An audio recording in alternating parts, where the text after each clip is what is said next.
নমস্কার বন্ধুরা, তোমরা সবাই কেমন আছো? আশা করছি সবাই খুব ভালো আছো, আর আমিও খুব ভালো আছি।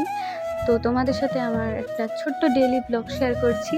দিনটা ছিল 12ই আগস্ট, আর আমি এই যে চান টান করে পুজো টুজো দিয়ে রেডি হচ্ছিলাম। প্রচুর গরম পড়েছিল ওই দিনকে, পাখা চললেও আমি প্রচুর ঘেমে যাচ্ছিলাম। এই যে চলো চুল টুল বেঁধে নিতে হলে।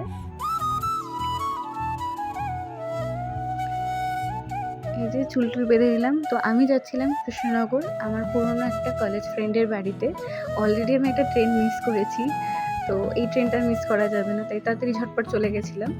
এই যে কৃষ্ণনগর নেমে পড়লাম, আর এই যে আমি চলে এসেছি ওর বাড়িতে। তো ও আসলে একজন মেকআপ আর্টিস্ট।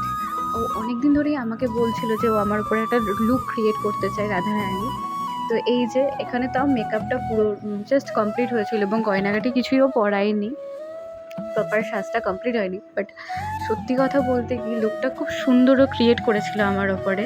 আমি নিজেও ভাবতে পারছিলাম না যেটা আমি লাস্ট অবধি যখন নিজেকে দেখছিলাম। তো এই যে দেখো, তোমরাও, তোমাদের সাথে কিছু ক্লিপ শেয়ার করলাম আমার রাধারানী লুকের। এবং তোমরা যদি ওর কাজ দেখে ওর সাথে কন্ট্যাক্ট করতে চাও, তাহলে আমার স্ক্রিনে দেওয়া নাম্বারে ওর সাথে যোগাযোগ করতে পারো।